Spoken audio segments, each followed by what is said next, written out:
Cadena SER, Hoy por Hoy, con Ángeles Barceló. Son las 8:30 de la mañana, las 7:30 en Canarias. Tiempo para el análisis, tiempo para el abierto en esta mañana de martes, segundo día del nuevo inicio del curso político y de nuestra temporada radiofónica con Víctor Lapuente. ¿Qué tal? Muy buenos días. Muy buenos días, Ángeles. ¿Qué tal el verano? Pues muy bien, ¿Bien? fantástico. Vale, Josep Ramoneda, ¿qué tal? Muy buenos días. También, ya. Olvidado ya. ¿Tú también has olvidado el verano, Ramoneda? Bueno, pues casi, sí. Se olvida muy rápido, ¿eh? Sobre todo de llegar a la calor barcelonesa. Exacto, se olvida muy rápido. Sí. Elisa de la Nuez, buenos días. ¿Qué tal? Buenos días. ¿Tú lo has olvidado también el verano? No, yo lo tengo muy recientito, acabo de llegar. Ah, pues mira, ella todavía lo tiene reciente. Yo también acabo de llegar, pero también ya lo he olvidado. Estás 2 días ya con las actividades cotidianas y se te olvida lo que habías hecho en el último mes. Mira, vamos a empezar hoy el análisis de la actualidad. Vamos a empezar con lo que ha sido el debate, y algunos de vosotros habéis estado en el abierto durante este verano y es un tema que ya habéis abordado, que es el debate que ha monopolizado prácticamente toda la actualidad, al menos en las últimas semanas del mes de agosto, que es el debate migratorio, que con él empieza también este curso político. Pero antes de centrarnos en lo último que ha dicho el presidente de Canarias y esa ruptura de la buena sintonía que parece que había entre el gobierno autonómico canario y el gobierno central, quiero centrarme primero en un caso muy concreto de gestión de la inmigración. Me voy a situar en la localidad catalana de Tossa de Mar. Es un municipio de 6.000 habitantes, está en Girona y está empezando a recibir ahora a 200 personas demandantes de asilo.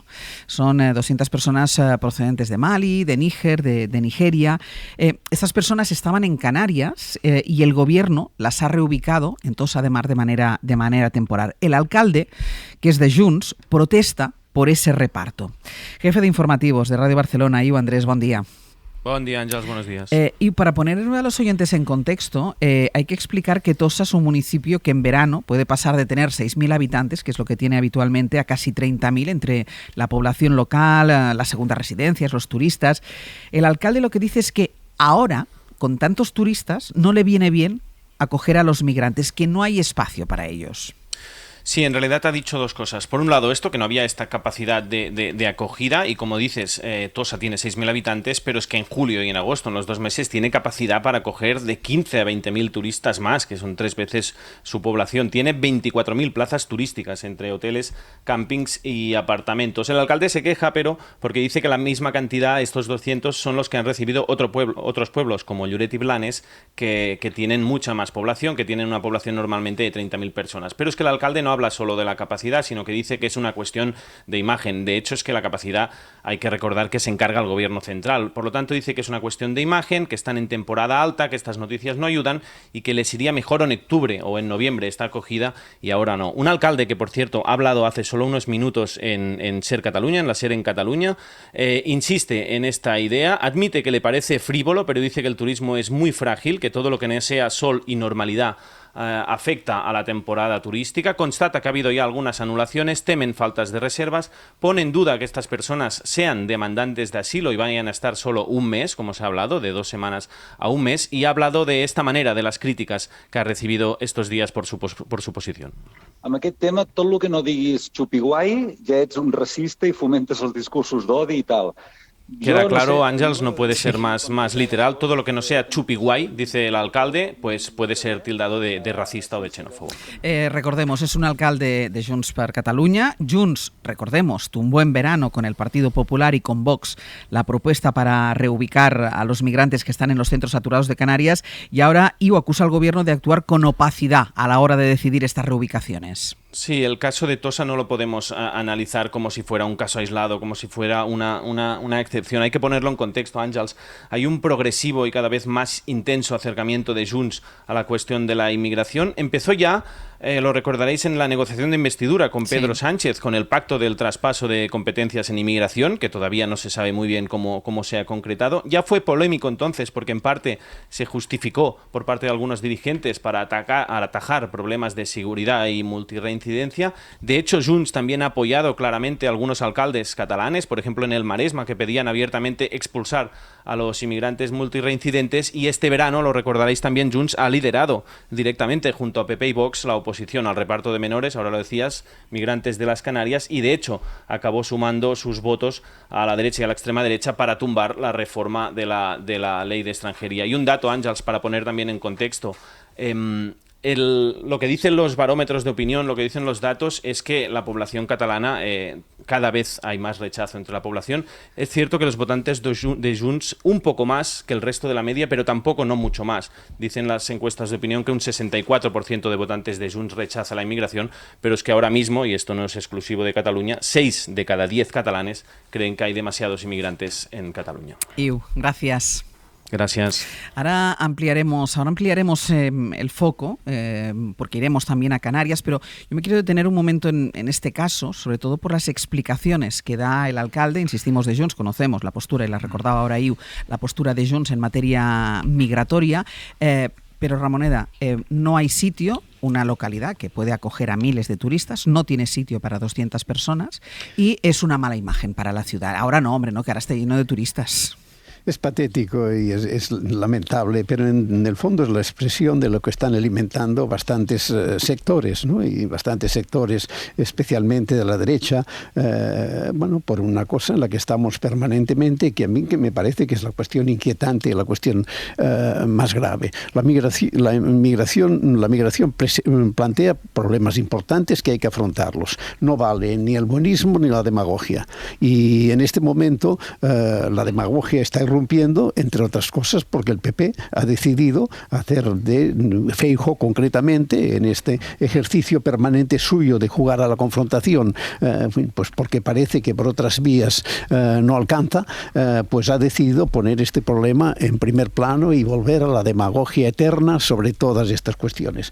La migración es una cuestión fundamental, está aquí. No es uno de los problemas más importantes de un país, y lo dicen las encuestas. La migración florece como problema cuando los políticos la estimulan como elemento de debate ideológico. Evidentemente que plantea cuestiones y plantea dificultades. No se puede afrontar desde aquello, pues todos son buenos y hay que hacer lo posible para que todo el mundo esté bien. No, aquí plantea unos problemas que hay efectivamente que afrontarlos, pero plantea unos problemas que tienen que ver en un tema que lo necesitamos y lo necesitan. Es decir, nosotros necesitamos para nuestro propio bienestar que sigan viniendo gentes de todas partes, y ellos, los que lo intentan, necesitan, y son gente en su mayoría que lo único que hacen es intentar buscar vías de prosperar en sus vidas, como mucha gente hace yendo a trabajar a otros lugares. Esta es la cuestión, y hay que afrontarla pues con la serenidad necesaria y con los elementos necesarios para que los problemas que plantean y que son y que no vale la demagogia barata, pues se afronten, y se afronten de verdad. Pero lo que es inadmisible es que una cuestión tan significativa, porque afecta a personas y a derechos muy concretos de las personas, se convierta en un instrumento permanente de acción política demagógica contra el que manda, y en este caso, pues como el que manda es el PSOE, pues ahora le toca contra él, convertido en este momento en un elemento central de la estrategia de la derecha. Elisa.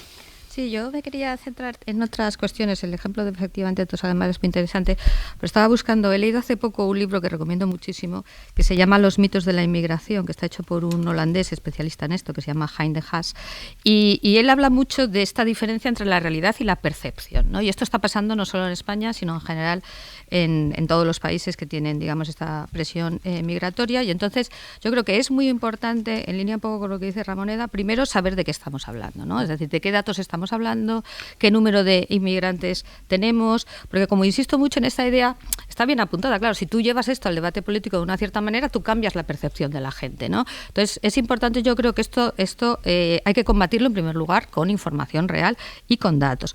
Y luego ya creo que también hay algo muy relevante en esto, que es que como todos los grandes retos, y este desde luego es uno muy grande, tienen que ser objeto de grandes acuerdos, ¿no? Y entonces ahora voy un poco, no sé si luego lo trataremos, al tema de tú no puedes dejar a la Comunidad Autónoma de Canarias tirada porque es la comunidad. Efectivamente, esto es un tema que necesita grandes acuerdos, y una cosa muy importante de la que está muy falta desgraciadamente España ahora, que es solidaridad. Es Es decir, es tan sencillo como esto. O sea, aquí las comunidades autónomas, todas obligadas por ley o realmente de forma voluntaria, como debería ser, tienen que ser solidarias en el sentido de que hay comunidades que lógicamente tienen esa presión directa y todo el mundo aquí tiene que echar una mano. Ese es el espíritu, lógicamente, de la norma, y es un poco triste tener que hacer de eso una obligación jurídica, porque realmente desaparece esa noción de solidaridad. Y apunto a eso porque no es casualidad tampoco que el discurso de Junts, primero porque es un partido de derechas y segundo porque es un partido independentista. Por tanto, dice, a mí, los inmigrantes que lleguen a Canarias, a mí que me cuenta de ellos, ¿no? Y yo creo que todo esto, efectivamente, hace falta un debate muy sosegado, que yo creo que los medios públicos y privados debéis también intentarlo, basado en datos y transmitir un poco esa idea. Esto es algo que es muy complejo, que necesita muchos acuerdos y que debe basarse también en información real y no en bulos o en sesgos o en percepciones, que yo creo que hay mucho terreno que desde luego desde los medios podéis ayudar. Víctor. ¿No? Pues yo creo que las intervenciones de Elisa y Ramoneda acaban de demostrar al alcalde de Tossa de Mar que hay un espacio muy amplio entre ser chupi guay y fomentar la xenofobia, ¿no? Y lo triste de este verano ha sido comprobar que todo el mundo ha aprovechado para hacer su agosto con el tema de la inmigración, los políticos para arañar votos y los medios de comunicación para maximizar las visualizaciones de las noticias, ¿no? Vendiendo pues titulares sensacionalistas, como por ejemplo que el gobierno alojará 200 inmigrantes en un hotel de 4 estrellas con spa en Tossa de Mar, por ejemplo. Esto, sí. Este tipo de bulos de que son menores, pues no son mayores de edad, que van a Tossa de Mar, se ha publicado. Sí. Que son inmigrantes irregulares, no, son demandantes de asilo por motivos humanitarios, es decir, son refugiados. Los acogemos porque hemos firmado una Carta de Derechos Humanos de Naciones Unidas y no van a estar de forma permanente sino de manera temporal. Evidentemente, ¿por qué se produce esto en el contexto de Junts? Pues bueno, hay una redefinición de Junts, está reajustando, adaptando al mundo post-procés y bueno, pues ya no es la prioridad a corto plazo, a pesar de que no renuncia a la independencia, y entonces hay que llenar el vacío ideológico casi existencial que tiene Junts. Y cuando tienes que rellenar un agujero ideológico en Europa en estos momentos, ¿qué tema eliges? Pues hombre, la inmigración. Y la verdad es que Junts ya lo iba haciendo desde hace tiempo. Cuando pidió al gobierno, no pidió al gobierno para las negociaciones de investidura la cesión de los aeropuertos, de las aduanas o de otras políticas, sino la delegación de las competencias en inmigración. Y luego hay que sumar otros dos factores. Primero, la competencia de Alianza Catalana de Sílvia Orriols, que es un fenómeno circunscrito a Ripoll hasta hace muy poco, pero que se ha extendido por toda Cataluña, y el resuello de la extrema derecha pues lo notan en el cogote muchos alcaldes de Junts, en tanto Manresa como poblaciones del Maresme. Y en segundo lugar, también, pues bueno, hay una tradición de argumento étnico en el espacio que ahora ocupa Junts y que en su tiempo tenía Convergencia. Y bueno, pues cuando Junts sacó este tema, algunos observadores dijeron, pues lo que está haciendo Junts es pujolear con la inmigración, porque está volviendo a las viejas ideas del pujolismo, que tenía pues tres básicos pilares. Primero, la financiación, pero la financiación es un tema que a Junts se lo ha robado Esquerra Republicana. La lengua, pero ahora está en manos de la Generalitat, de un gobierno del PSC que no va a cuestionar el modelo lingüístico, con lo cual ahí tampoco puede sacar muchos votos. Y entonces el tercer pilar del pujolismo fue siempre el control de la inmigración, y eso es donde ahora ve que puede conseguir votos Junts. Por eso yo creo que hay que marcarlo dentro de una estrategia más amplia, aunque las consecuencias sean absolutamente tan lamentables como este tipo de declaraciones y otro tipo de actitudes de otros cargos electos de Junts en todo el territorio catalán. A mí me parece que hay una cosa muy importante en este tema que además expresa y al mismo tiempo alimenta una realidad que vemos en este momento y que lo acabamos de ver en Alemania y en Francia, que es la expansión y el crecimiento de la extrema derecha y las cada vez mayores complicidades de las derechas con las extremas derechas. Esta es otra cuestión fundamental. ¿A qué viene este uso de la inmigración? Pues este uso de la inmigración viene, entre otras cosas, porque marca caminos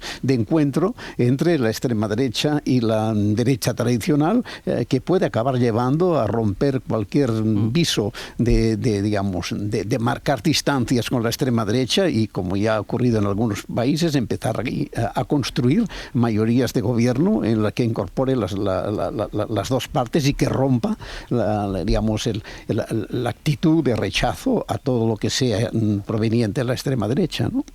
Déjame que haga una cosa, déjame que me vaya a la publicidad, que levantaba la mano Elisa para hablar también. Hago una pausa, a la vuelta vamos a Canarias, introducimos también el tema canario y así seguimos hablando del debate sobre la migración.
En la cadena SER, Hoy por Hoy, con Ángeles Barceló.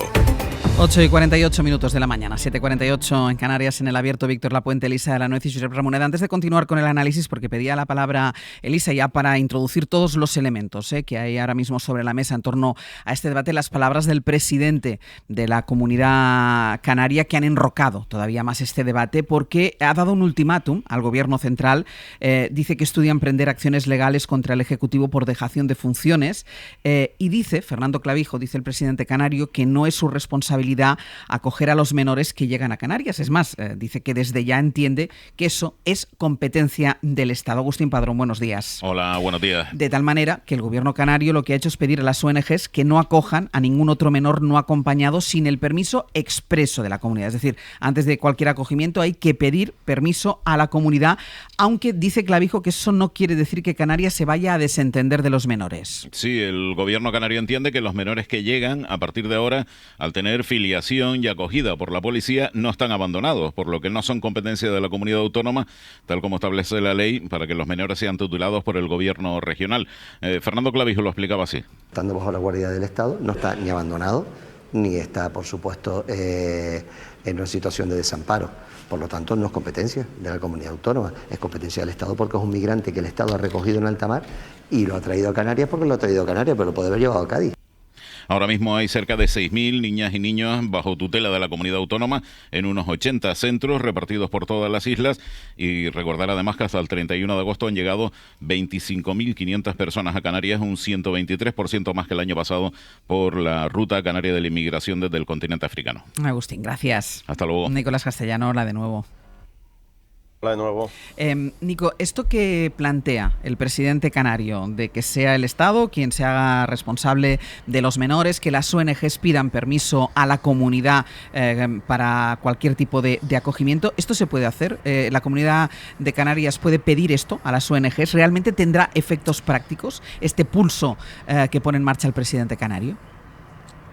Desde luego, la primera pregunta que nos hacemos todos es si pueden las administraciones públicas no hacerse cargo de un menor en desamparo, aludiendo que no son competentes. La respuesta claramente, Ángeles, a todas tus preguntas es no. Veremos cómo acaba el pulso político, pero ni Canarias, pero ojo, tampoco el Estado pueden desentenderse. Y lo explicamos. Con la ley del menor en la mano, cualquier persona que se encuentre a un niño en la calle sin acompañamiento de adultos y en situación vulnerable tiene la obligación de darle atención inmediata y de llamar a la autoridad competente para que se haga cargo. Esto sería lo mismo para los policías nacionales que se encargan de la primera identificación de los menores cuando se bajan de las pateras, es decir, atiende sus necesidades básicas hasta que se haga cargo el servicio de protección del menor, que en España está en manos de las comunidades autónomas.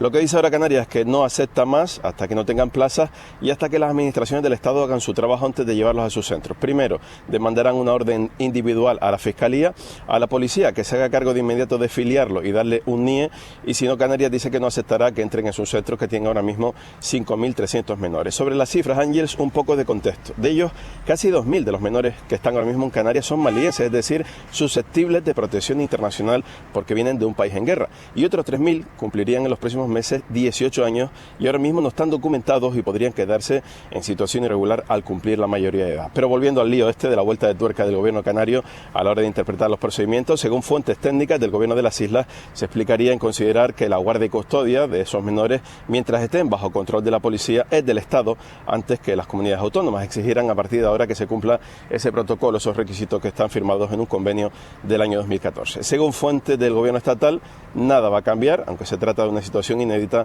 y consideran este pulso más político que técnico, porque esto que propone Canarias nunca se ha planteado más de 40 años de llegadas de pateras a España. Lo que sí podría pasar, Ángeles, aunque veremos qué hace la Fiscalía, es que haya menores en comisarías un tiempo sin determinar antes que Canarias se haga cargo de ellos, advierten algunas fuentes jurídicas. Y sobre todo este lío, aunque no directamente sobre esta última polémica, hoy el Consejo de Ministros aprueba 35 millones para financiar la acogida y traslados voluntarios a otras comunidades. Se trata, recordemos, de solo 347 traslados que se aprobaron en la conferencia sectorial de Tenerife y que nada tiene que ver con la situación de esos 5.300 que están ahora mismo en Canarias o los casi 400 de Ceuta. Nico, gracias.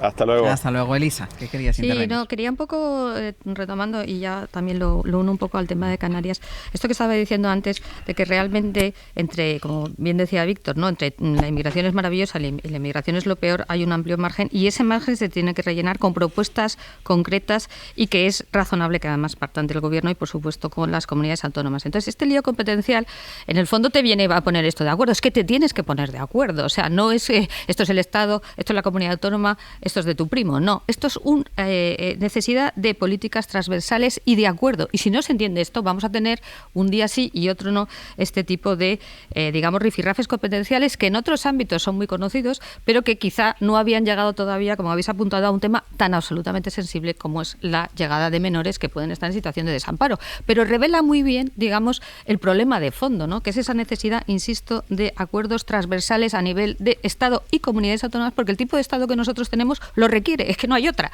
Entonces, claro, si digamos fuerzas la máquina de esta manera, lo que estás haciendo, en primer lugar, evidentemente es perjudicar a esos menores, y en segundo lugar estás poniendo de relieve algo que a mí particularmente me preocupa mucho, que es esa falta de mecanismos de solidaridad que deberían, digamos, existir y funcionar de manera adecuada, y que, como apuntaba antes, casi al final... se ha demostrado que no funcionan. Exactamente, que se ha demostrado que no funcionan, digamos, por las buenas, entre comillas, ¿no? Claro.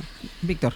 Sí, pues yo comprendo el enfado del presidente canario, obviamente, pero no comparto su reacción. Entiendo que dé un puñetazo en la mesa, que es un síntoma de enfado comprensible, pero es peligroso, ¿no? Porque yo creo que todo aspaviento en inmigración, todo gesto altisonante, corre el riesgo de ser combustible para el discurso de odio de la extrema derecha, porque transmite la idea un poco de lo que los servicios públicos están colapsados y que tenemos una invasión, cuando esto no es así.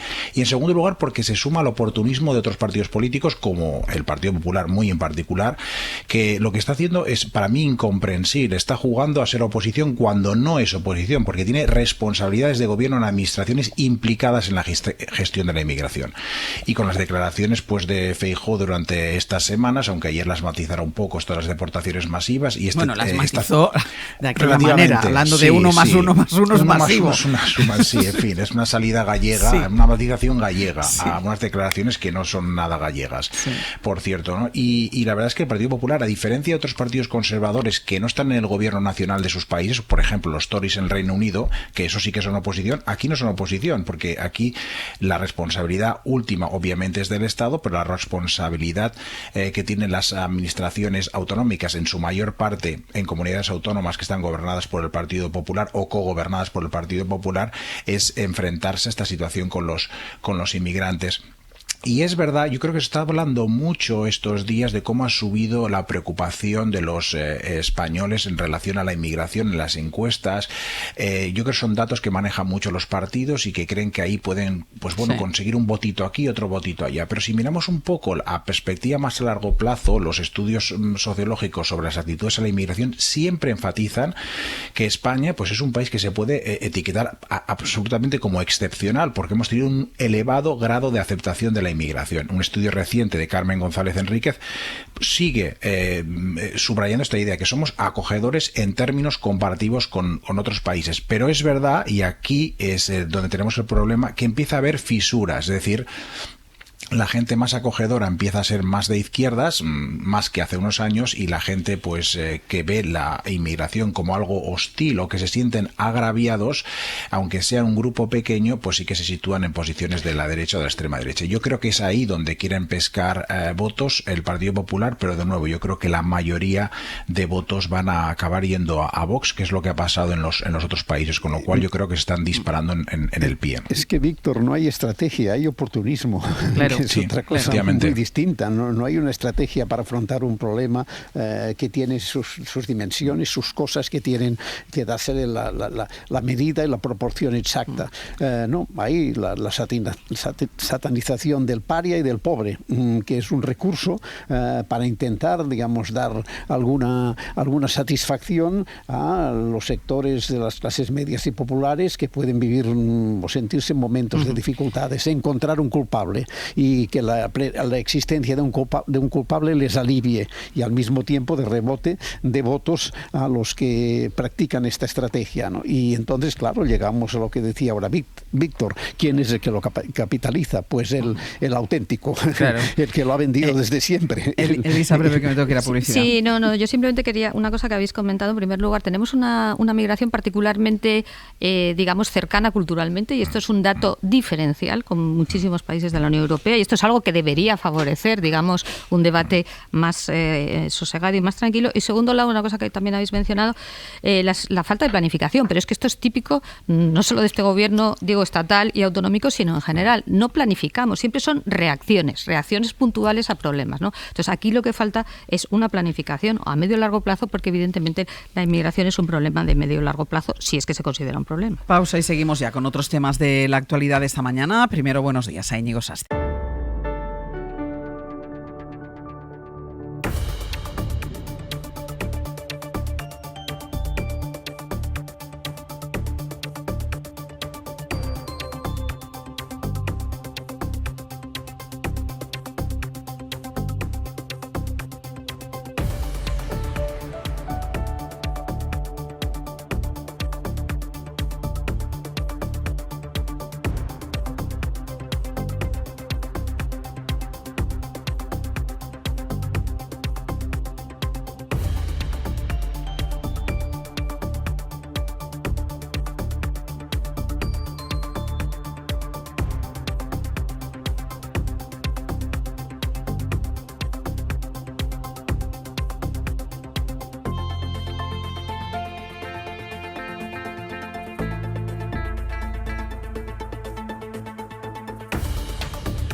Íñigo, cuéntanos. Pues te cuento, Ángels, que Randstad Research, el Centro de Estudios y Análisis sobre el Mercado de Trabajo y los Recursos Humanos, nos ofrecerá a continuación los datos del paro. 9:01 de la mañana, 8:01 en Canarias. En la cadena SER, Hoy por Hoy, con Ángels Barceló.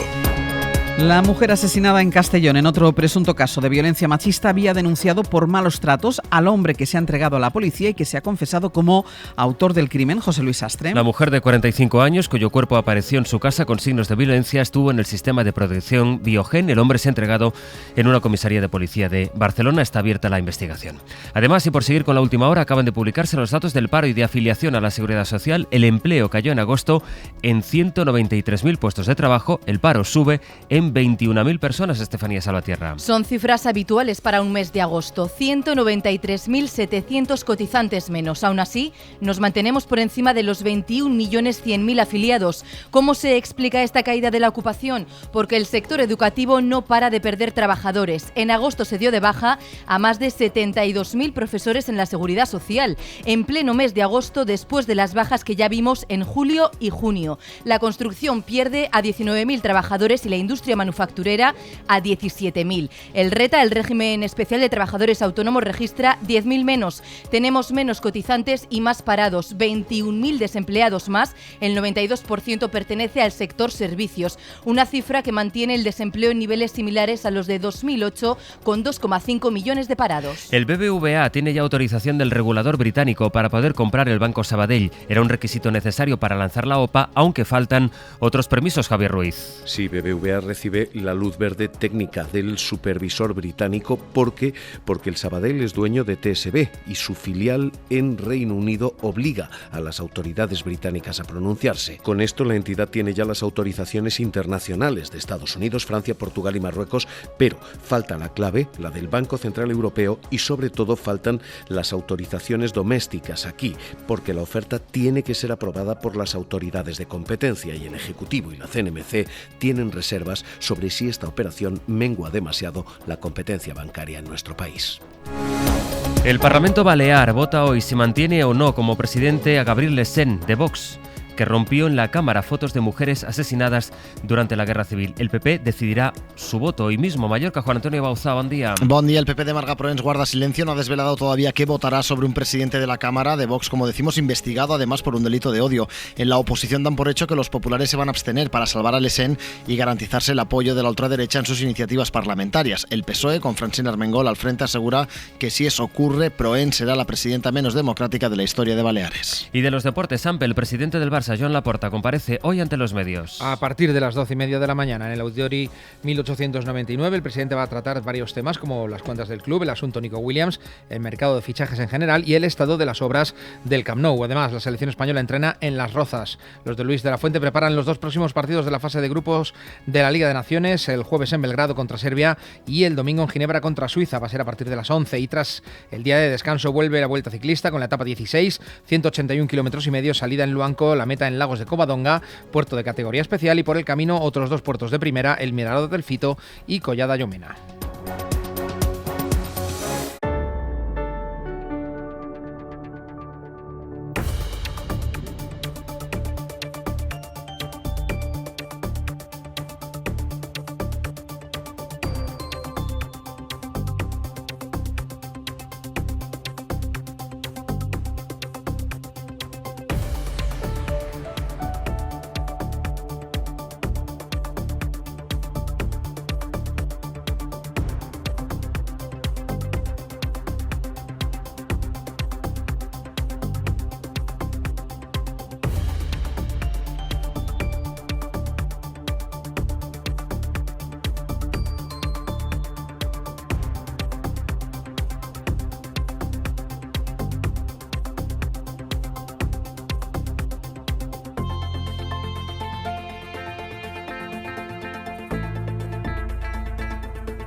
En la cadena SER, Hoy por Hoy, con Ángeles Barceló. 9 y 8 minutos de la mañana, 8 y 8 en Canarias, en el abierto Víctor Lapuente, Elisa de la Nuez y Josep Ramoneda. Vamos con otra de las informaciones del día, anotada en la agenda del día, porque no han sido ni una, ni dos, ni tres, ni cuatro. Los nuevos vocales del Poder Judicial van a necesitar otra reunión, la quinta, hoy a las 10 de la mañana, para intentar elegir al nuevo presidente o presidenta del Consejo, que además será el presidente del Tribunal Supremo. Desde el verano que se está intentando poner de acuerdo a los vocales, pero ahora el calendario aprieta. Pedro Jiménez, ¿qué tal? Muy buenos días. Buenos días, Ángels. Y aprieta, Pedro, porque pasado mañana es el acto solemne de apertura del año judicial, del nuevo curso judicial, y de momento la silla del presidente del Consejo está vacía. ¿Dónde está el problema? ¿Dónde está el escollo? En que el bloque conservador es el que quiere elegir la presidencia progresista, Ángels, y esto lo aceptan los vocales elegidos por el PSOE, pero ellos pensaban que podrían al menos proponer a los candidatos, y no. Pusieron sobre la mesa a 3 magistradas del Supremo. Solo ya formar parte de la cúspide de la carrera judicial da una idea del currículum, pero ninguna les vale. Así han estado mareando la perdiz hasta que el calendario se les ha echado encima. El jueves es ese solemne acto de apertura de tribunales que preside el rey, y nadie quiere que Felipe VI vuelva a inaugurar el curso judicial con la silla de la presidencia vacía. Por eso todo apunta a que hoy habrá fumata blanca y por primera vez tendremos una presidenta del Poder Judicial que será progresista. Su nombre saldrá de la terna que el Pleno aprobó el pasado 25 de julio, más los nuevos nombres que se aporten esta mañana, porque ayer ya contábamos que los vocales elegidos por el PP cambiaron las reglas del juego que habían aprobado hace solo un mes y pidieron a sus colegas, a los elegidos por el PSOE, que se pudieran proponer nuevos nombres ante el empate a 10 sistemático que se ha venido repitiendo en todas las votaciones por parte de ambos bloques. Los conservadores manejan un nuevo nombre, es el de Isabel Perelló, que está también en el Supremo y que se unirá a esos que ya hemos conocido todo este verano: Pilar Teso, Ana Ferrer y Ángeles Huet. Es decir, que la presidenta saldrá de los nuevos nombres planteados.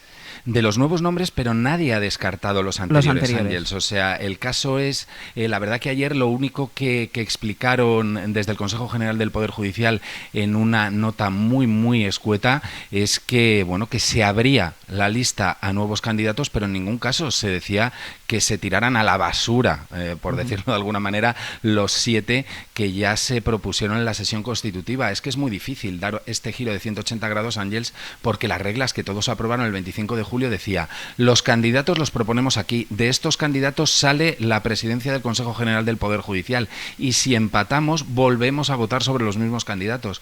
Entonces, ahora abrir la lista y prescindir de los 7 candidatos anteriores supondría en un mes romper las reglas del juego que los 20 vocales por unanimidad habían aprobado. Pedro, no te vayas, porque me está levantando la mano todo el rato Elisa. Y como, exacto, y como yo a lo mejor no lo que va a matizar, yo no sé si está bien matizado, no te me vayas, Elisa. Sí, miedo me da. Te voy a matizar porque me llama un poco la atención. Claro, son unas reglas que han acordado por unanimidad ellos y que evidentemente pueden cambiar.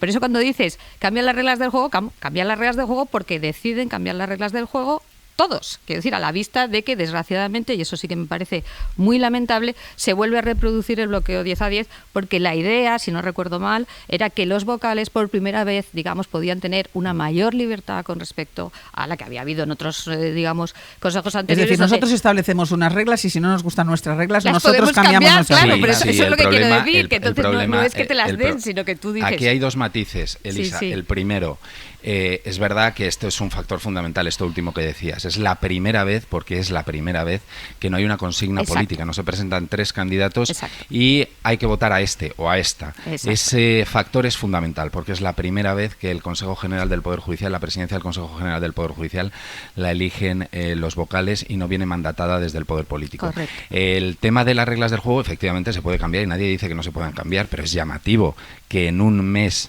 aprobada por unanimidad unas reglas del juego en las que ellos admitían que la Ley Orgánica del Poder Judicial, en su artículo 586, establece que la sesión constitutiva es única y excluyente, porque así es como lo ponen ellos por escrito, que es donde se proponen los candidatos y que sobre esos candidatos es sobre los que habría que elegir la presidencia. Yo no cuestiono que no puedan cambiar las reglas del juego, faltaría más, pero es que es llamativo que se haga a instancia de los conservadores cuando los progresistas se oponían y que hayan cedido en el último momento. Y es que además entiendo que las podrían cambiar hasta el infinito, es decir, ahora no se pone ponen de acuerdo y deciden, mira, pues además de los nuevos presentados podemos presentar una cabra. Pero no, una cabra no pueden. Eso, ya, pero si van modificando las reglas del juego. Pero a mí me parece que lo interesante es poner de relieve, como bien habéis dicho, que es la primera vez que no hay consignas y por tanto es fundamental, y yo aplaudo a que los vocales se hayan dicho, oye, nosotros, es una responsabilidad nuestra, es decir, nosotros tenemos que elegir al presidente,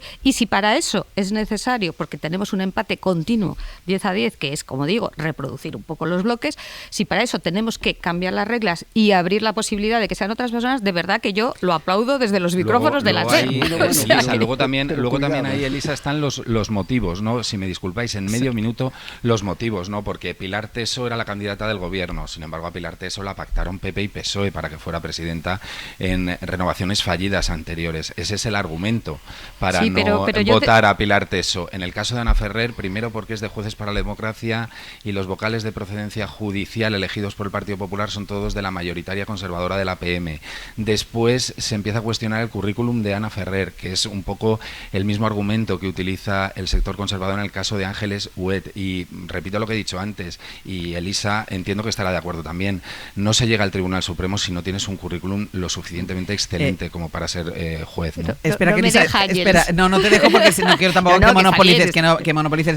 Quédate, Pedro, sigue tú, porque quiero que también opinen, a ver cuál es el punto de vista, porque estaba escuchando ya a Ramoneda que decía, pero cuidado, a ver, cuidado, Ramoneda. Sí, no, cuidado, porque evidentemente que algo se ha ganado cuando no es el poder político el que marca el terreno, que pues era una politización abierta y manifiesta, pero que el resultado es que el conflicto sigue siendo un conflicto político protagonizado por los propios jueces, ya sin tutela, digamos, y en la lógica conservadores progresistas, es decir, eso es verdad. No hay nada nuevo bajo el sol en este sentido, ¿no? Y en cierta manera es más inquietante, porque uno podría imaginarse que los jueces, ellos, pues sí, su prioridad y el territorio común, el que comparten, es la acción responsable, la justicia, pero resulta que está tan contaminada políticamente, ya sé que lo vemos cada día con algunas de sus acciones judiciales, no vamos a sorprendernos ahora, está tan contaminada políticamente que genera un problema que se convierte en irresoluble. Esperemos que al final salga por razones estrictamente políticas.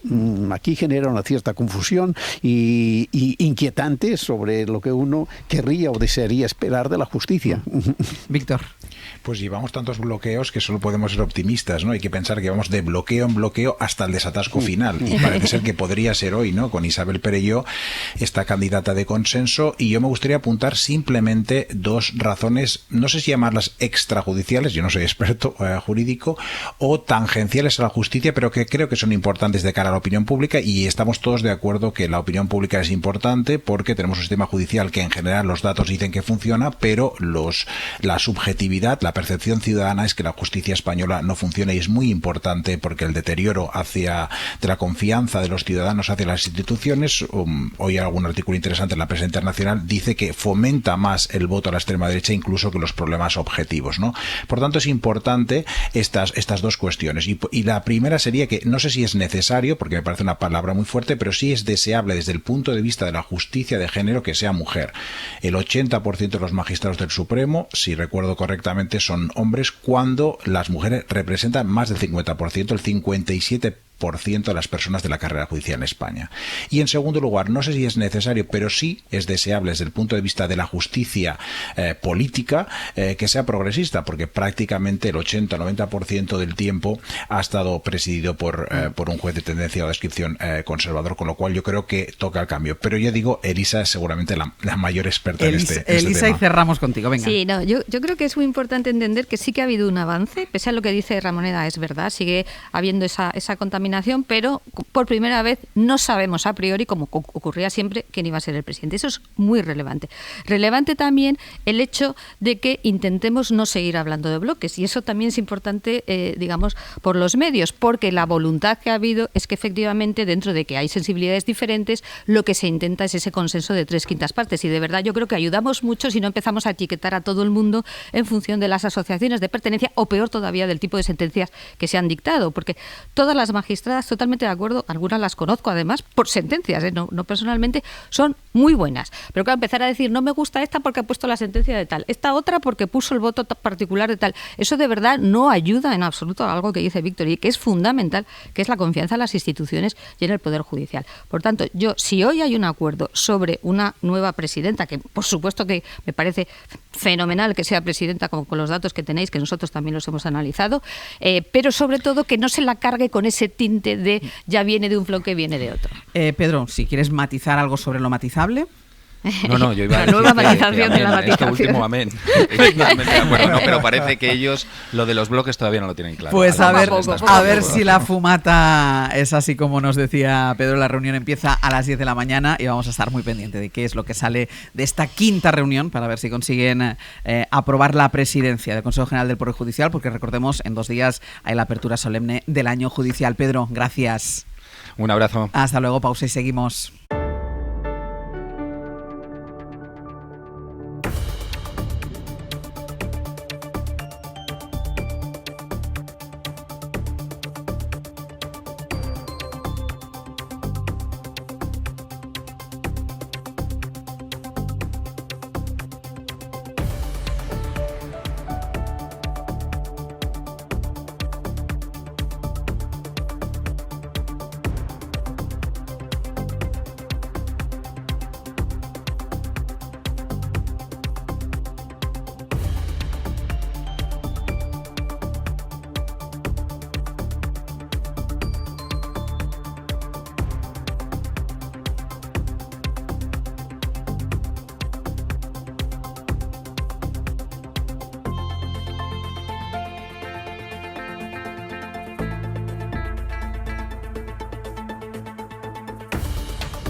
La cadena SER, hoy por hoy, con Ángeles Barceló.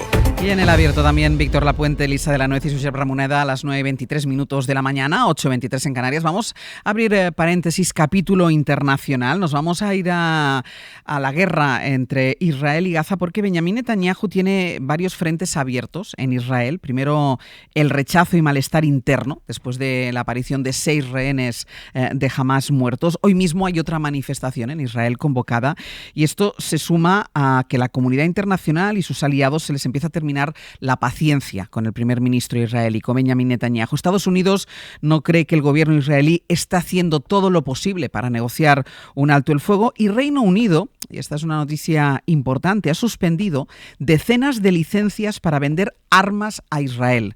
Corresponsal en Londres, Lucas Font, buenos días. Hola, buenos días. Lucas, dice el gobierno británico que no quiere que sus armas puedan usarse para cometer posibles violaciones de los derechos humanos en Gaza y reconoce que esto le preocupa. Sí, es una decisión que ha tomado el gobierno laborista después de concluir que existe el riesgo de que el uso de estas armas exportadas a Israel esté vulnerando la ley humanitaria internacional. Así lo anunció ayer el ministro de Exteriores, David Lammy, en el Parlamento. That the government will not issue export licenses if there is a clear risk. Lammy apuntó a que existe un riesgo claro de que se esté dando esta situación y en consecuencia anunció la suspensión inmediata de 30 de las 350 licencias de exportación de armas actualmente en vigor entre el Reino Unido e Israel, entre ellas componentes para la fabricación de aviones de combate, helicópteros y drones. La decisión ha sido aplaudida por miembros del Partido Laborista más críticos con la venta de armas a Israel, a pesar de que el gobierno ha evitado suspender, al menos por ahora, la exportación de piezas para el programa de cazas F-35, uno de los puntos más polémicos en la relación comercial de defensa entre los dos países. El Ejecutivo británico asegura que Israel no está haciendo lo suficiente para garantizar la distribución de material humanitario a la población civil en Gaza y ha señalado que también existen denuncias verosímiles sobre malos tratos a los detenidos palestinos, algo que no ha sentado nada bien al gobierno israelí, que considera que la decisión de suspender licencias de exportación de armas lanza un mensaje problemático a Hamás y a Irán. Lucas, gracias. A vosotros. Claro, y después de conocer esta noticia, esta suspensión de las licencias, de algunas de las licencias por parte del gobierno laborista del Reino Unido, nos hemos preguntado qué hace España. Bueno, España no ha autorizado nuevas ventas de armas a Israel, pero, Javier Bañuelos, hola de nuevo. Hola, Ángels. Pero no se han suspendido las ventas que se autorizaron antes de que empezase la guerra. Esa es la clave y es ahí, Ángeles, donde ponen el acento precisamente las principales organizaciones humanitarias. Acabamos de hablar con Alberto Estevez, experto en el negocio de armamento de Amnistía Internacional, y vuelve a reclamar que el embargo de España hacia Israel debe ser total y no parcial. Hemos pedido en numerosas ocasiones al gobierno español que amplíe la suspensión a las autorizaciones previas al 7 de octubre, que revoque las autorizaciones necesarias y sobre todo que impulse un embargo de armas europeo y presione a los principales suministradores de armas a Israel, que son Estados Unidos y Alemania, que le proporcionan el 90% de las armas que importa Israel.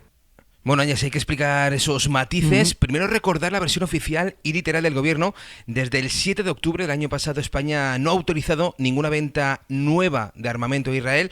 Ese es el mensaje que, de hecho, ha repetido el ministro de Exteriores en el Congreso, en la Comisión de Exteriores y también aquí en Hoy por Hoy. No se conceden nuevas licencias de exportación de armamento desde España hasta Israel desde el día 7 de octubre, porque no queremos contribuir a una guerra, todo lo contrario. Queremos un alto el fuego permanente e inmediato, como también queremos la liberación de todos los rehenes.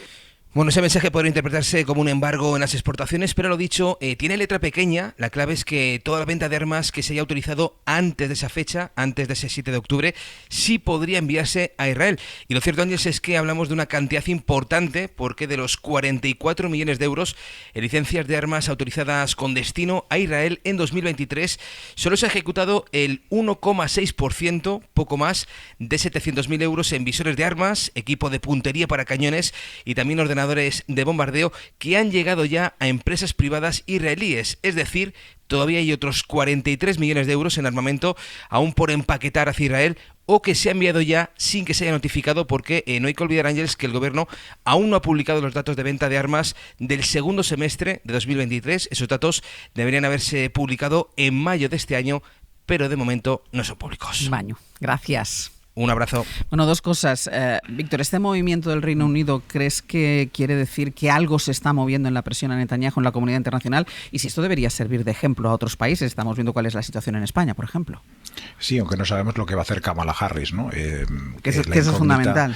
Es fundamental, ¿no? De momento su portavoz sí que dijo que no querían parar la ayuda militar a Israel, pero vamos a ver, porque este paso del gobierno británico creo que es muy importante. Está claro que si queremos que haya un cambio de rumbo en la tragedia humanitaria de Gaza, este cambio no va a venir del gobierno de Netanyahu, va a tener que llegar de fuera, tiene que llegar de los aliados. Sin los aliados, sin Estados Unidos, Netanyahu no se hubiera lanzado a esta cruzada sin freno tan absolutamente brutal, porque Israel, su gobierno, sabía que jugaban con las espaldas cubiertas. Incluso los ministros díscolos mantienen el apoyo al primer ministro por un patriotismo que yo creo que es bastante malentendido. Por tanto, Netanyahu no solo no está dispuesto a modificar su curso de acción, sino que lo está acelerando porque teme que una pausa sea el final, ¿no? Si pensamos en las razones que está dando para mantener su control del corredor, el llamado corredor de Filadelfia, ayer lo dijo, si nos vamos, no es por motivos técnicos, logísticos, militares, no, si nos vamos es porque habrá una enorme presión diplomática sobre nosotros por parte de todo el mundo para que no regresemos. Entonces él es consciente de que está haciendo las operaciones fundamentalmente para asegurar el apoyo de fuera. Por eso el gobierno británico ha sido muy valiente, y ha sido valiente porque va a tener protestas, y él las está teniendo, de la comunidad judía dentro de las fronteras, va a tener las críticas de Israel, obviamente, y el enfado de Estados Unidos, porque Estados Unidos ha contado siempre que en la política de cara a Israel, el aliado más cercano que tiene es el gobierno británico. Siempre han ido de la mano. Por tanto, eso rompe una dupla, la conexión anglosajona entre el Reino Unido y Estados Unidos, y vamos a ver qué va a deparar eso para el futuro. Y también me ha gustado el gobierno británico por otra razón, porque ha sido valiente, pero también moderado. Ha sido moderado en las acciones, no ha suspendido toda la ayuda militar, ha sido selectivo, que me parece que tiene bastante sentido. Incluso más importante, ha sido moderado a la hora de explicar las razones. El ministro de Defensa británico, porque es plenamente consciente de que esto es un tema muy sensible y que el gobierno británico tendría que ayudar a Israel si recibe un ataque muy fuerte de una potencia extranjera como por ejemplo Irán, enfatizó ayer cuando justificó la decisión que no la ha tomado por ira, sino lo ha tomado por tristeza, que me parece que también es una muy buena definición de lo que se siente mucha gente razonable en la comunidad internacional. Es decir, hay que apoyar hasta cierto punto a Israel, pero no podemos apoyar en esta absolutamente masacre que está llevando a cabo. Ramoneda. En el caso de Netanyahu, pensar en la tristeza y no en la ira me parece difícil, ¿no? Cuesta. Pero bueno, a mí me parece realmente muy interesante la reacción del Reino Unido, que además demuestra que el laborismo ha vuelto con singularidad política, no solo económica y social, y que está dispuesto pues a marcar paso en un momento en que las socialdemocracias se difuminan sustancialmente en muchas partes de Europa, ¿no? Pero me acojo a una cosa interesante, que es una entrevista que publica La Vanguardia hoy con Yuval Noah Harari, el reconocido intelectual israelí, en la que dice, y tiene razones para saberlo, que Israel no es Netanyahu, sigue siendo una sociedad democrática, hay una oposición muy fuerte contra él. Si es así, pues habría algunas posibilidades de pensar en que se puede torcer todo, ¿no? ¿Y qué quiere decir torcer todo? Pues volver a donde no se tendría que haber salido nunca. Él lo define así: el alto al fuego no es suficiente, necesitamos volver a la idea de la paz basada en el reconocimiento del derecho de ambos pueblos a existir. Es, si queréis, muy evidente, pero las cosas evidentes a veces no se imponen fácilmente. Elisa. Sí, no, yo poco más que añadir. Efectivamente estoy de acuerdo con Víctor que la postura del gobierno británico, pues hombre, es un cambio importante, aunque veremos luego si tiene seguimiento o no, no solo de lo que habéis apuntado, ¿no? Lo que has apuntado de Estados Unidos, que evidentemente pues ahí está en una posición un poco peculiar, además en campaña electoral, pero sí incluso de otros países de la Unión Europea, empezando por el nuestro, ¿no? O sea que sí me parece que es valiente y que es un cambio que puede ser interesante si lleva a que otros países vayan tienden en la misma dirección. Y la otra cuestión que también ha apuntado Ramoneda es que efectivamente, con todas sus infinitas problemas, existe una oposición democrática en Israel, existe una opinión pública, lo hemos visto también estos últimos días, y digamos, yo no lo daría cada todo... Cada vez más movilizada. Cada vez más movilizada, por tanto no lo daría todo por perdido, siendo la situación muy compleja, con esa doble presión de fuera y de dentro, que ojalá llegue a que realmente se alcance un acuerdo en los términos que todos desearíamos. Lo que pasa es que sí que es verdad que nos ha llamado mucho la atención las manifestaciones de estos últimos días, la huelga general, pero yo no sé si la contestación interna, Víctor, es suficiente para acabar con esto. Probablemente hace falta todo, ¿no? Claro. Pues yo creo que no, porque está claro que todavía quedan, no sé si alrededor de 100 rehenes y no se ha conseguido mucho, ¿no? Yo creo que ha habido intentos por parte de algunos ministros, ha habido intentos por parte de algunas formaciones políticas moderadas, pero al final yo creo que les puede la posibilidad de que tenemos una amenaza exterior y hemos de estar unidos en torno a este gobierno. Yo creo que sí que falta la reacción internacional para que parte de esa opinión pública que está dudando en Israel pues pueda cambiar, ¿no? Porque de momento yo creo que sobre todo va a ser decisivo la postura que vaya a tener Kamala Harris, ¿no? Porque sabemos lo que va a pasar si gana Trump, pero si, como dicen las encuestas, pues tiene bastantes posibilidades de ganar Harris, esto podría cambiar decisivamente, porque hasta ahora Netanyahu estaba muy confiado en que la victoria de Trump le permitiría continuar con esta política. Si eso no ocurre, esto puede hacer que estos actores pivotales, estos aliados de los que depende Netanyahu, pues giren y la cuestión es que deben plantear una alternativa a Netanyahu. Ese es el problema, ¿no? Y eso es muy difícil que haya una persona que aúne más consenso que Netanyahu a pesar de que él produzca tanto rechazo. Dejadme que entre otra vez en terreno de política nacional, porque nos queda pendiente un asunto que son todas las declaraciones que está habiendo y todos los movimientos que está habiendo, tanto en el gobierno, tanto por parte del Partido Socialista como por parte del Partido Popular, con el tema de la financiación autonómica, a partir del acuerdo entre el PSOE y Esquerra para la investidura de Salvador Illa. El PSOE tiene la vista puesta en su Congreso Federal que finalmente se va a celebrar a finales, el último fin de semana prácticamente del mes de noviembre, porque quiere utilizar esta reunión para afianzar el liderazgo de Pedro Sánchez en medio de este debate interno que sigue en el partido por la financiación, llamada financiación singular para Cataluña. Guillermo Lerma, hola de nuevo. Hola de nuevo, Ángels. Y es que este es un tema que sigue generando malestar dentro del PSOE y la cúpula socialista no contempla convocar la reunión que han pedido los varones críticos con este sistema de financiación singular. Sí, el PSOE da por hecho que ese debate sobre la financiación autonómica será uno de los que tendrá que abordar el partido en las ponencias que van a votarse en el Congreso de finales de noviembre, y por eso remite ahí a los dirigentes socialistas que miran con recelo el acuerdo con Esquerra y que durante este verano, en el mes de agosto, exigían explicaciones a la dirección del partido sobre el alcance de lo pactado. A ellos y al conjunto de presidentes de las comunidades, el PSOE les pide valentía para hacer sus propuestas en esta materia. Lo decía Esther Peña, portavoz de la Ejecutiva Socialista. Y ahí será el lugar más idóneo donde todos los miembros de este partido puedan participar, ¿no? A mí, además, lo que sí que me gustaría es que el resto de presidentes autonómicos, muchos del Partido Popular, tengan también las agallas de mostrar una propuesta que defienda el interés de sus vecinos, que defienda el interés de sus territorios y que defienda los servicios públicos. Ayer, a puerta cerrada, durante la reunión de la Ejecutiva, Sánchez reconoció que el PSOE tiene que hacer pedagogía sobre este asunto y, frente a las críticas de la derecha, pidió insistir en que este gobierno ha dado más recursos que nunca a todos los territorios de España y que seguirá garantizando la solidaridad. En Ferraz se aferran a la idea de que en ese acuerdo no se menciona la palabra concierto y desde la Ejecutiva tampoco se refieren a ese acuerdo de esta forma. Tampoco en ese órgano se entró a explicar cómo se va a desarrollar la financiación singular pactada para Cataluña. Los dirigentes que estuvieron presentes en esa reunión y que han sido consultados por la SER salieron con la idea de que más allá de lo firmado con Esquerra está todo por concretar, así que nadie espera que mañana, en esa comparecencia que la vicepresidenta María Jesús Montero tiene previsto hacer en el Senado, tampoco se espera que se entre a detallar cuál es el alcance de ese pacto sellado con Esquerra y que ha permitido a Salvador Illa llegar a la Generalitat. Guille, gracias. Hasta luego. Escuchábamos a la portavoz del Partido Socialista pedir agallas a los presidentes del Partido Popular para que hagan sus propias propuestas en el tema de financiación, sin escuchar lo que dicen desde el partido. Bueno, lo que dicen desde el partido es que lo que pretenden es mostrar una imagen de unidad de todos los varones, es decir, que no haya propuestas independientes e individuales. Mariela Rubio, hola de nuevo. Hola de nuevo, Ángel. Y en eso quiere centrar el PP su oposición ahora.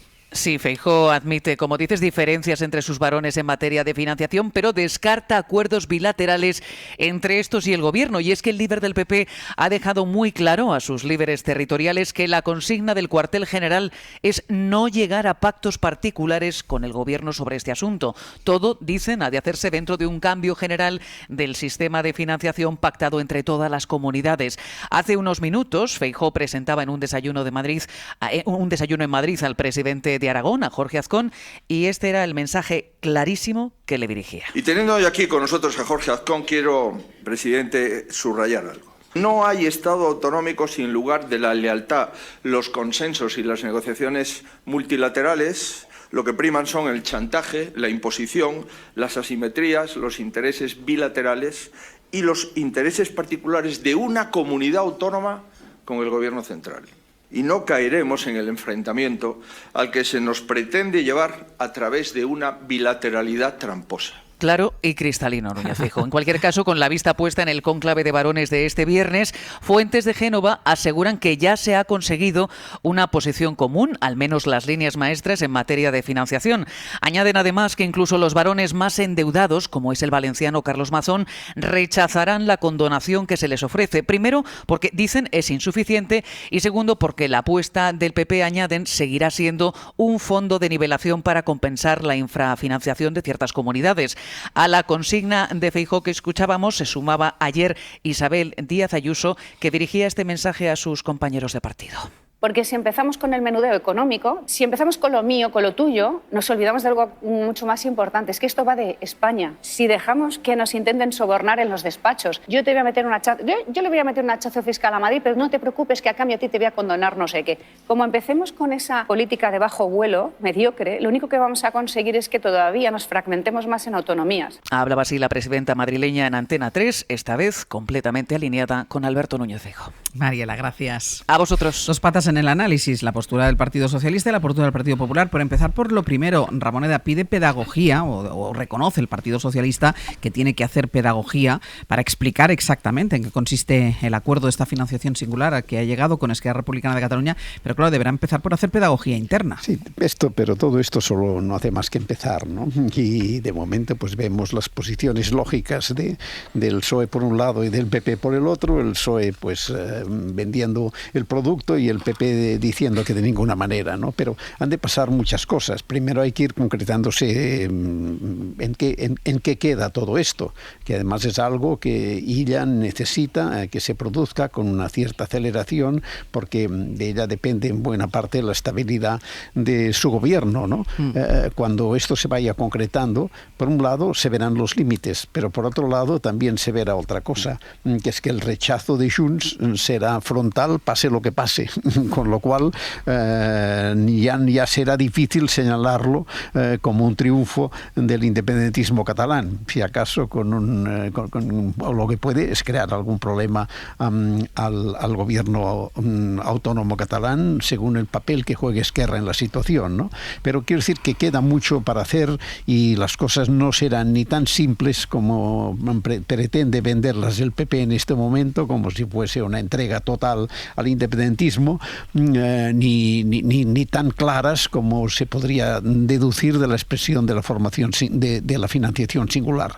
Creo que de la financiación singular lo que se puede aprender o lo que se puede deducir es que finalmente se pueda llegar a lo que podría ser un objetivo razonable, que es la condonación de la deuda a las autonomías. Elisa. Sí, a mí me gustaría destacar una cosa que siempre me hace mucha gracia cuando decimos hacer pedagogía, ¿no? Bueno, pero ¿hacer pedagogía de qué? Porque claro, es que ahora mismo de qué estamos hablando, ¿no? Y me llama muchísimo la atención esto de, es que no es un concierto, no es un cupo. Bueno, ¿qué es exactamente, no?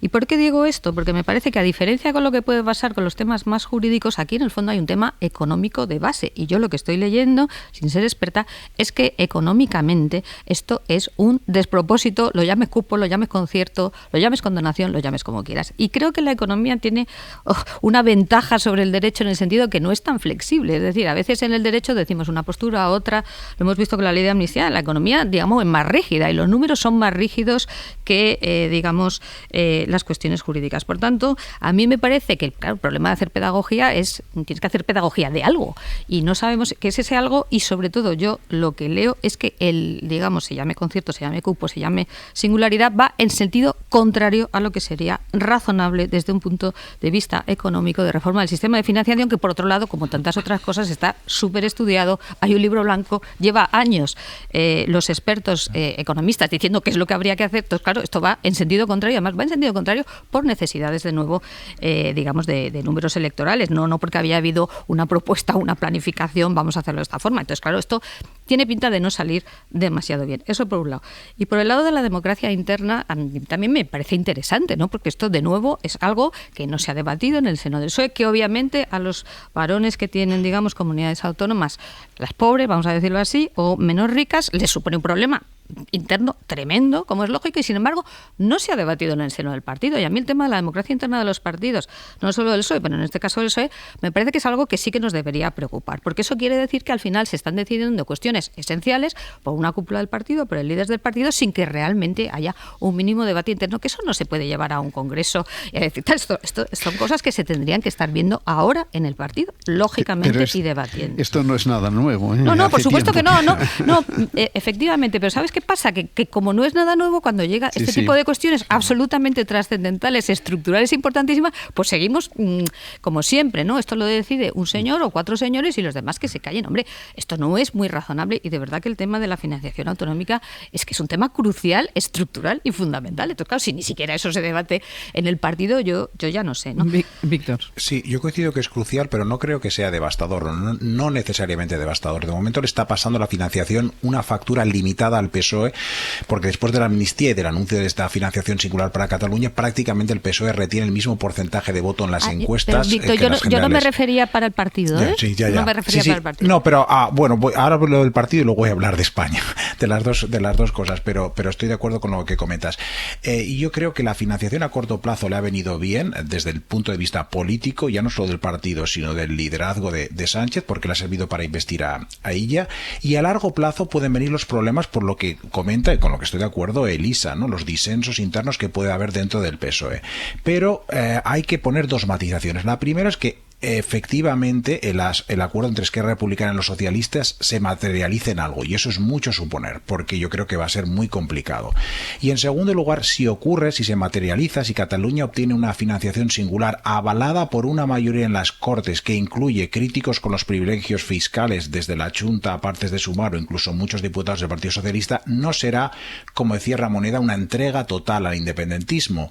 Y además, yo no sé si un pacto generoso con Cataluña ahora vaya a generar más agravios en el resto de comunidades, o por el contrario, lo que produzca es una mayor satisfacción. ¿Y por qué lo digo? Porque si miramos la historia de España desde la transición, Cataluña ha conseguido una cesión de impuestos, de competencias, que luego desató una carrera en el resto de comunidades autónomas, y políticos que en público a lo mejor criticaban abiertamente inicialmente el trato favorable a Cataluña, luego acababan en privado y a veces incluso en público reconociendo que suerte que Cataluña le ha pedido permiso porque nosotros lo hemos conseguido. A ver, sí, pero ahí, ahí el PP tiene un problema.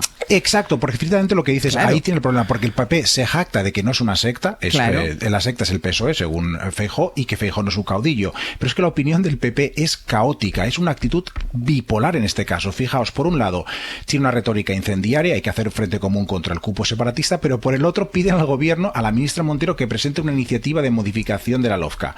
O sea, reconocen que la financiación autonómica es una patata caliente y que ellos en este asunto crucial, como comentaba antes Elisa, no tienen una postura común. Elisa. Sí, no, yo quería decir que efectivamente el tema de la financiación autonómica es una patata caliente, pero me gustaría insistir en que es una patata caliente muy debatida, muy estudiada. Entonces, por un lado, por eso decía, por un lado están las posiciones políticas que suelen ser cortoplacistas, y en el caso clarísimamente el acuerdo con Esquerra, motivado por la necesidad de investir a ella, no hay nada más. Y en el caso del PP, como bien decís, pues es un caos, cada uno tiene su propia idea. Pero, digamos, desde un punto de vista estructural y técnico, sí se sabe razonablemente lo que se debería hacer para reformar el sistema autonómico, porque lo que está claro es que el sistema de financiación autonómica necesita esa reforma. Es decir, en eso no hay consenso. Claro, que esa reforma se haga de una forma ordenada, planificada, en fin, con acuerdo, lo que siempre digo, o que se haga deprisa y corriendo a consecuencia de pactos electorales de aquella manera, pues la diferencia es importante, no para el Partido Socialista, que es lo que te decía Víctor, y eso no tengo ninguna duda. Es importante para la solidaridad interterritorial de España y para, incluso te diría, digamos, para esa idea de que vivimos en un espacio común y que unas comunidades autónomas tienen que contribuir más que otras porque hay unas que son más ricas que otras. Y esto es un principio básico de un Estado, lo llamemos federal, lo llamemos autonómico. Si eso se pierde, a mí me parece que se pierden cosas muy importantes, ¿no? Víctor. Estoy de acuerdo, Elisa, en que los técnicos saben qué es lo que hay que hacer. Yo creo que los expertos tienen bastantes libros blancos o bastantes informes sobre qué hay que hacer. Pero yo creo que además todos saben que las posiciones pues están enquistadas en financiación, por ejemplo, en la Comunidad Valenciana o en Murcia. Pero esto no lo saben los ciudadanos. De hecho, hay una encuesta de Funcas donde claramente casi la mitad de los encuestados en España considera que su comunidad autónoma tiene menos recursos por habitante que la media nacional. Y solo 1 de cada 10 cree que los tiene por encima. Con lo cual hay un desconocimiento muy grande. Incluso en Cantabria, que es la que recibe más financiación, la mitad de los ciudadanos consideran que su comunidad autónoma está maltratada. Entonces, creo que sería un momento para poner estas cosas sobre la mesa, iniciar un debate también con información pública y conocer las posturas. Pero en ese caso yo coincido con la portavoz socialista Esther Peña cuando reclamó pues que el Partido Popular debe también tener agallas para mostrar una propuesta. Ramoneda. Solo un apunte. Yo tengo la sensación que el PP abandonará paulatinamente el rechazo rotundo porque algunas de sus comunidades pues piensan que pueden tener alguna cosa a ganar en esta historia, ¿no? Bueno, es lo que decía Víctor. ¿Cuántas veces Cataluña ha conseguido algo de la que después se han aprovechado otras comunidades? Y que por tanto no será un territorio, a medida que vayan avanzando las cosas, de una confrontación frontal como podría parecer inicialmente, y con el tiempo probablemente se descubrirá que el regalo no es tan grande ni tan unilateral, ¿no? Pero de entrada, Ramoneda, lo que es importante es que lo expliquen.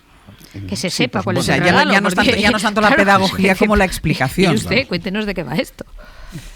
Venga, vamos con la ampliación de los datos del paro. Primero, Íñigo. Y como siempre, Ángels, Randstad Research, el Centro de Estudios y Análisis sobre el Mercado de Trabajo y los Recursos Humanos, nos ofrece esa ampliación de los datos del paro. Conoce toda la actualidad del mercado laboral en randstadresearch.es. Lo hemos comentado a las 9 de la mañana, hemos dado el titular. Agosto no deja buenos datos en el mercado laboral. España pierde 193.000 trabajadores, con caída de ocupación en prácticamente todos los sectores. Estefanía. Sí, la cifra de caída es muy abultada, 193.000 cotizantes menos, pero está en línea con lo habitual para un mes de agosto. De hecho, los 2 años previos a la pandemia fueron más de 200.000 trabajadores menos. Vamos a analizar qué ha pasado. Hay algo que no deja de ser muy llamativo. La mayor caída de la ocupación recae en el sector educativo. En un mes de agosto, pleno verano, el mercado laboral ha perdido a 72.000 profesores, más de 245.000 en todo el verano. Solo 4 sectores de actividad se libran de la pérdida de cotizantes,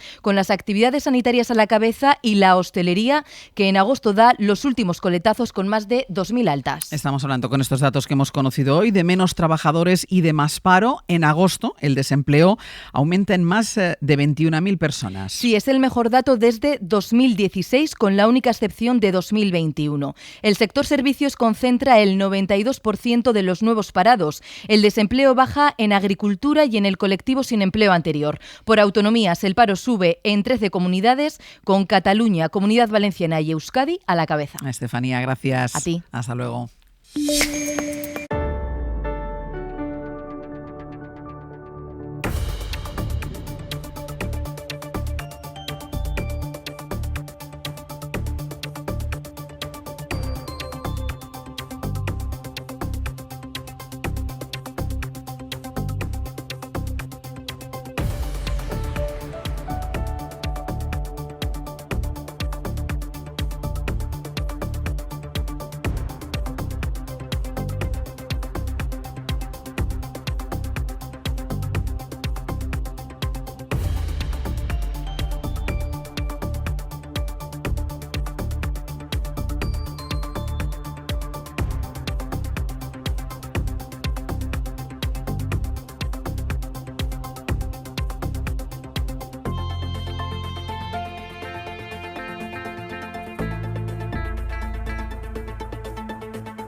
Barceló.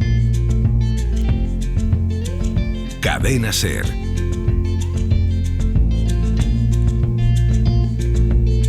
Cien años de radio. Barcelona, I still long to hold her once more. Oh, my boots of leather from Europe, I gather you know. Vamos terminando ya este segundo abierto de la temporada. Están aquí Pepe Rubio y Severino Donates. ¿Qué tal a los dos? Buenos días. Los dos que son los encargados de contarnos qué es lo que vamos a hacer hoy ya sí en nuestro arranque oficial de temporada, porque ayer como tuvimos presentación de la programación no pudimos hacer nuestras secciones habituales. Exactamente. Hoy recuperamos nuestro ritmo habitual. La música más otoñal te gusta, ¿no? Me gusta. Vale. Mejor que la de ayer. Sí. Me gusta Bueno, más. pues voy a utilizar el verbo volver. Esta semana nos va a salir mucho el verbo Ya, volver. sí. Entonces que vuelve Comando Norte con Nacho Carretero y Aitana Castaño, y nos visitan como invitado Marcel Barrena y Eduard Fernández, director y protagonista del 47, una película que creo que te ha encantado. Que me ha parecido maravillosa. Pues van a estar aquí con nosotros. Ramoneda, tienes que verla. Con mucho gusto. Es el 47, es la llegada del transporte público al barrio de Torrebaró. Y es una película muy interesante. Un personaje, Sí. Manolo Vital, que secuestra un autobús, es una cosa maravillosa que habla de la inmigración, es decir, es una maravilla de película de la que vamos a hablar en casi 5 o 10 minutos. Vamos con otro vuelve, Mis Experiencia. Bien. Chema Rodríguez nos presenta a mujeres que tienen toda una vida que contarnos. Hoy es Finita Permuy. Ojo, porque tiene 74 años. Durante décadas se dedicó a hacer seguros a futbolistas profesionales. Mírala ella. Sí, y no solo es que les hiciese seguros, sino que es que encima se hacía amigos de ellos. Y yo me pregunto, ¿qué es más difícil? ¿Acceder a la vida de un futbolista profesional o hacerte amigo de un agente de seguros? De seguros. Qué más interesante. Pregunta. Exacto. Meterse en un jardín con Eduardo Barba, también a partir de las 11, vuelve, y ojo que este año crece y habrá interacción semanal con los oyentes.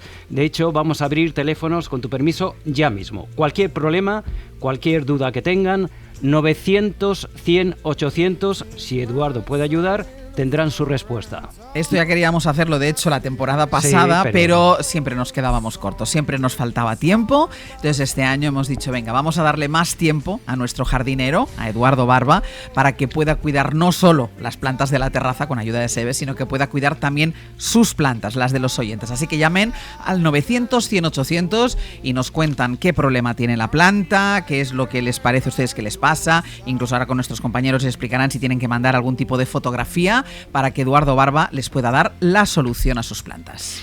Y en Vida y Cine tenemos la primera lección de la temporada del profesor Javier Ocaña. Nos va a hablar de un poco de las películas de este verano, las que van a venir ahora en breve, ahora en septiembre. Y también vamos a conectar con Pepa Blanes, que está en Venecia, y abrimos también una mini sección con oyentes. Estrenamos dentro de Vida y Cine críticas bajo demanda, críticas a petición de los oyentes. Esto es maravilloso, ¿eh? O sea, yo quiero, antes de ir a ver una película, puedo pedir, Ocaña, ¿tú qué opinas de la película? Exacto. Venga. Y Ocaña te responde. Todos son sorpresas esta temporada. Pues todo esto, desde ahora y hasta las 12:20 de la mañana, Víctor Lapuente, Elisa de la Nuez, Josep Ramoneda, muchísimas gracias. Hasta luego. Hasta la semana que viene. Adiós. You have to go.